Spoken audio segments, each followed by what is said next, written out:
Hello, knowledge seekers. In this episode of 20-Minute Books, we delve into Toward a Psychology of Being by Abraham Maslow. First published in 1962, this seminal work builds on Maslow's groundbreaking theories of motivation and the path to self-actualization. The book engages with deep questions regarding human desires, the essence of well-being, and the dynamics of psychological growth. Abraham Maslow, a towering figure in 20th century psychology, shifted the discipline's focus from pathology to the potential of the human spirit. His theories, especially the famous hierarchy of needs, form the cornerstone of humanistic psychology and emphasize the universal drive towards self-actualization. Toward a Psychology of Being is an essential read for psychology enthusiasts and anyone interested in understanding the higher aspects of human nature. It is especially beneficial for parents, teachers, counselors, and anyone involved in guiding others towards their fullest potential. Exploring this book can provide profound insights into personal growth and the fulfillment of one's inherent possibilities. Join us as we explore the core ideas that have shaped the way we understand our path to personal development.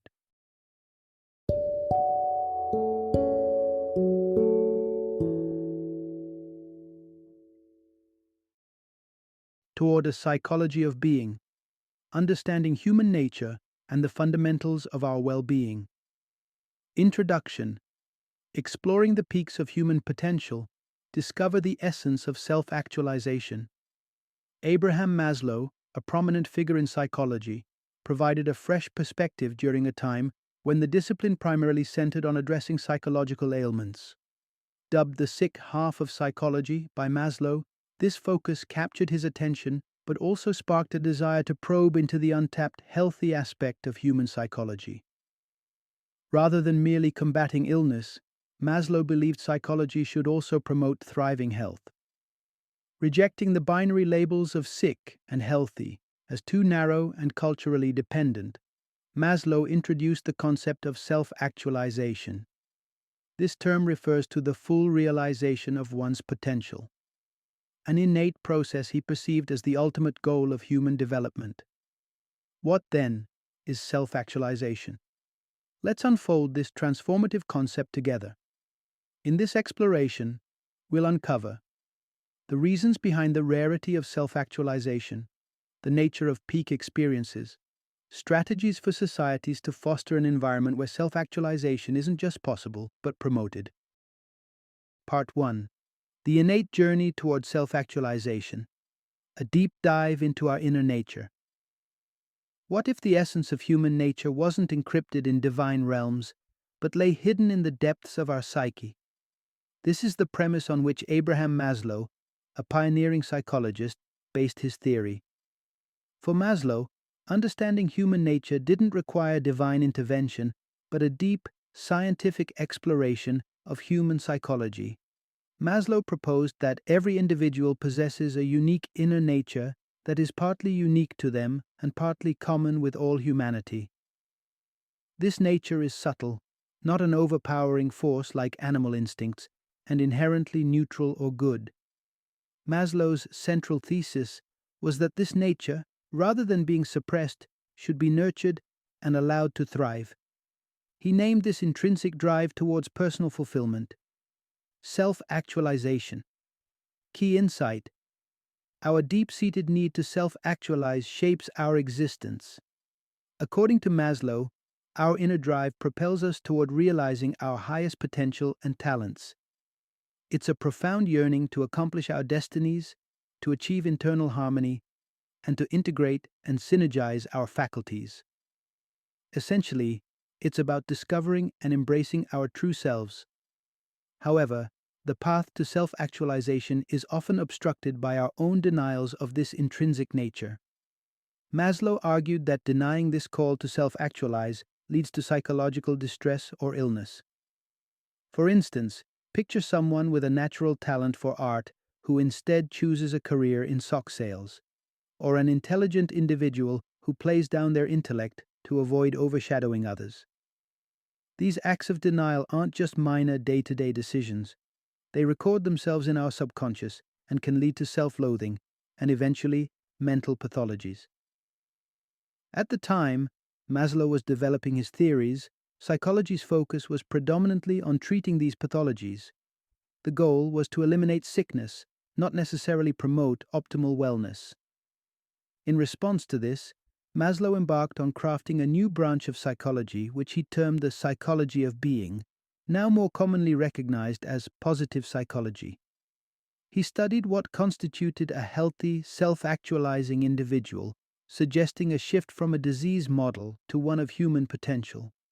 Despite humanity's innate impulsion towards self-actualization, Maslow observed that very few actually achieved this state, perhaps only 1 in 100, or even fewer.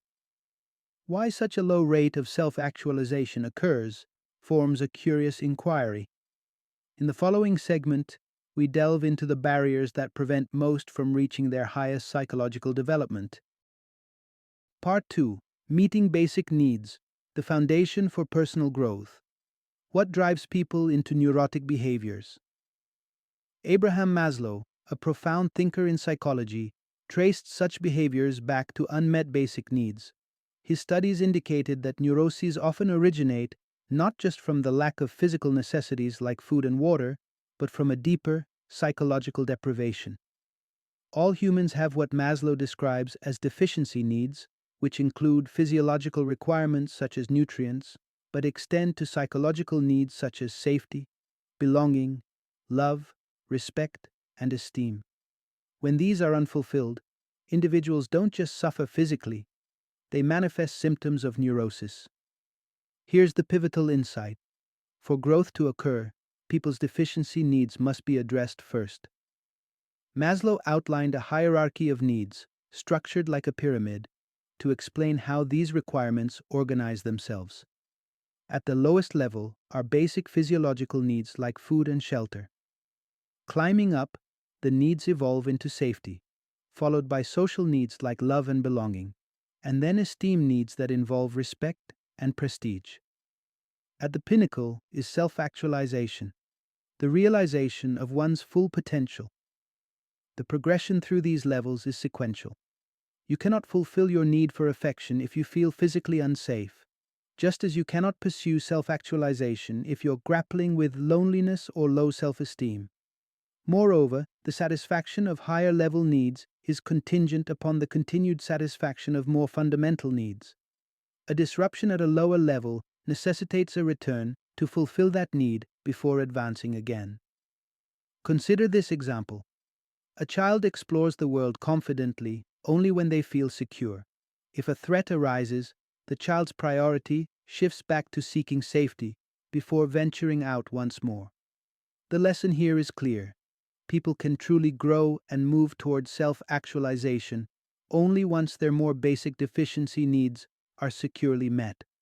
But what does personal growth entail, and how does Maslow distinguish this process?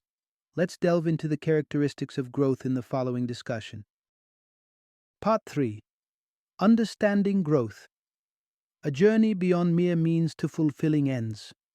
Reflect on a recent moment when you were deeply driven to accomplish something. Did that sense of motivation feel burdensome, almost like an uncomfortable pressure you needed to escape?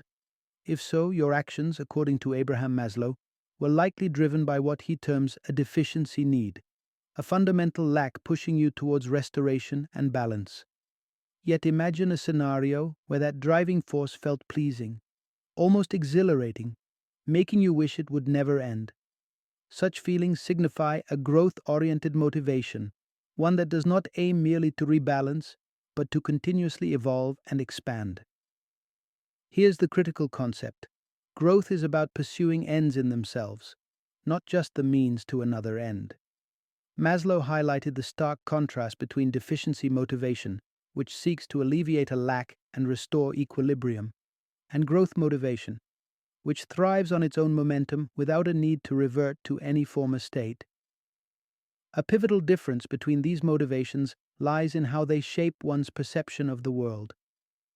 Those driven by growth are able to view the world and its elements without the clouding lens of personal need or desire.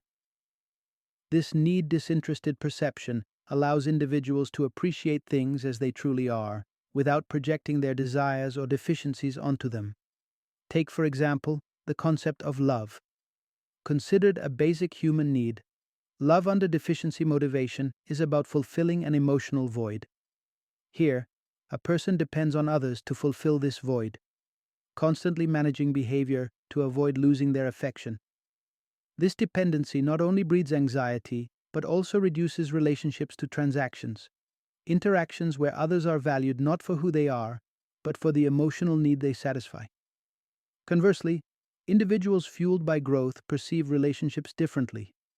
They see others not as mere means to satisfy emotional deficits, but as complete, unique beings.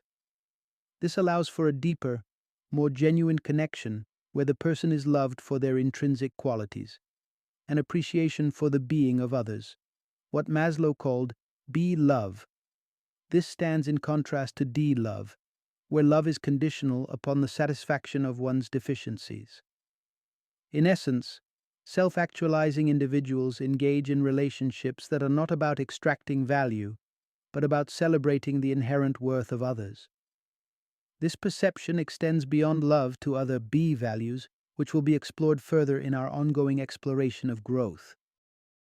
Part 4. Peak Experiences. Hallmarks of self-actualizing individuals. Self-actualizing individuals are distinguished not only by their remarkable achievements, but also by their unique motivational and cognitive landscapes. They inhabit psychological states that Abraham Maslow describes as states of being, adding a profound depth to their existence. Earlier, we touched upon the concepts of be-love and de-love, forms of love driven by appreciation of being versus deficiency fulfillment.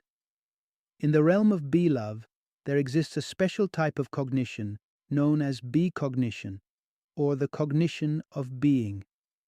Maslow first identified this during instances of profound love, but soon recognized its presence in a broader spectrum of experiences he termed peak experiences. Key insight: self-actualizers regularly navigate through peak experiences. What exactly are peak experiences? They are moments filled with ecstasy or profound revelation, occurring during instances like falling in love, creative immersion, or deep intellectual insights. They can also strike through engagement with art, music, or nature, stirring the soul profoundly. During such times, one operates under becognition. Becognition allows you to perceive the world, or a moment, as a unified whole, disconnected from any utilitarian purpose. For instance, in the presence of a breathtaking landscape, you perceive it as an end in itself rather than a resource for human use. This mode of perception eschews categories and abstractions, enabling a pure, unfiltered encounter with the world. This type of cognition refrains from labeling or categorizing, like seeing a person in a painting not as a foreigner, but as a unique individual, beyond simplistic classifications. It opens you to accept multiple, often contradictory, facets of anything you perceive, embracing complexity in all forms. It's this comprehensive and nuanced perspective that almost elevates self-actualizing individuals to a seemingly superhuman level of understanding and interaction with their environment. Interestingly, you don't have to be a lifelong self-actualizer to experience these moments. Peak experiences can bring anyone closer to a state of being, acting as temporary windows into self-actualization. They are transformative episodes that can occur at any juncture in life, offering glimpses into the full potential of human psychological experience. Part 5. The unique realm of self-actualizing creativity. Throughout the annals of art history, it's evident that immense creativity does not always walk hand in hand with psychological well-being. Iconic figures like Wagner, Van Gogh, and Byron exemplify the disconnection between creative brilliance and mental health. This observation led Abraham Maslow to ponder the nature of creativity amongst those he identified as psychologically healthy or self-actualizing individuals. Here's an illuminating insight. Self-actualizing creativity vastly differs from the conventional notion of creativity. Initially, Maslow equated creativity with artistic professions. However, his studies led him to broaden his perspective significantly. Consider the case of a woman studied by Maslow. Despite having no formal job or extensive education, being a full-time housewife and mother, she manifested creativity daily. Her home was beautifully maintained on a modest budget, her dinners were banquet-like in their execution, and her skills as a hostess were unmatched. Through her everyday activities, she demonstrated originality and inventiveness, traits Maslow could only define as creative. Further, Maslow discerned that merely being associated with a creative field, like the arts, does not inherently make someone creative. For instance, a cellist is not creative solely due to his profession. He might merely excel in executing compositions rather than creating original works. These observations led Maslow to conceptualize a type of creativity he termed self-actualizing creativity, or SA creativity. Characterized by perceptiveness, spontaneity, and the novel recombination of disparate elements, SA creativity often resembles more of an improvisational jazz session or an abstract painting than a traditional concert or a realistic portrait. Interestingly, this form of creativity mirrors the uninhibited, spontaneous creativity seen in children. It suggests that SA creativity taps into a fundamental, innate human potential, largely unburdened by societal or self-imposed constraints as we age. But what fosters this unique creativity in self-actualizing individuals? Maslow believed it stemmed from their comparative fearlessness about jeopardizing social bonds. Freed from acute anxieties over relationships, self-actualizing individuals can more readily engage with their emotions and spontaneous impulses, allowing them to express their deeper selves authentically and creatively. Part 6. Reimagining societal values through the lens of self-actualizers. For millennia, civilizations have grappled with the formulation of a value system that resonates deeply with human nature. Despite numerous philosophical endeavors, a universally successful moral framework remains elusive. Particularly in modern times, the traditional figures of moral aspiration, saints, heroes, knights, seem to fade into the background, replaced by the ideal of the well-adjusted individual, a far less inspiring archetype. Enter Abraham Maslow's theory of self-actualization, which posits a revolutionary idea. Self-actualizing individuals could serve as the new exemplars for society, guiding us toward a healthier collective state. The pivotal message here is that society could greatly benefit from adopting a value system inspired by the choices of self-actualizers. To foster a healthier societal structure, a re-evaluation and reorganization of prevalent values are imperative. An intriguing question arises. What makes us think that self-actualizers are better at making choices that could benefit society at large? Research across various species indicates an inherent capability to make choices beneficial to one's well-being. Animals, when offered a variety of food options, generally select combinations that nourish and sustain them optimally. Though not infallible, this natural selection process is profound. Even human infants display a remarkable intuitive sense regarding their nutritional and physical needs. However, not all individuals possess equally adept decision-making abilities. Much like in the animal kingdom, where some members inherently make better dietary choices than others, humans also vary in their capacity to choose wisely. Those who make optimal choices, the good choosers, tend to lead healthier, more robust lives. If we extrapolate this concept, it suggests that modeling our societal values on the choices of self-actualizers, the quintessentially good choosers among humans, could lead to a more flourishing society. Currently, societal norms often mirror the choices of the neurotically inclined, providing strategies to merely manage rather than resolve underlying issues. By observing and integrating the values and choices of the most self-actualized among us, society could potentially cultivate conditions that allow all individuals to thrive and express their fullest human potential. This approach holds the promise of transforming our collective values to truly enhance the quality of human life on a broad scale. Final summary. At the core of Abraham Maslow's psychological exploration is the fundamental belief that all humans are driven towards self-actualization, the process of realizing and fulfilling one's unique potential. Despite this innate inclination, the reality is that only a fraction of individuals truly achieve self-actualization. The predominant hindrances? A potent mix of societal pressures, personal fears, and the overwhelming need to address deficiency needs that govern much of our behavior. The transformative potential lies in recognizing and learning from those who have attained self-actualization. By studying these individuals, their habits, mindset, and life choices, society at large can learn to transcend its prevailing neuroses and evolve into a healthier, more actualized collective. This path not only offers a blueprint for individual fulfillment, but also illuminates the way towards a universally healthier and more productive society.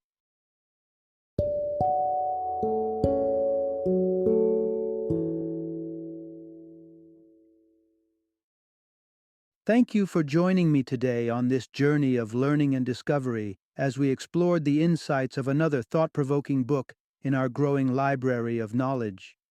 If you've enjoyed our time together, please take a moment to follow our podcast, give us a 5-star rating, and share 20-minute books with other knowledge seekers. Your support truly means a lot.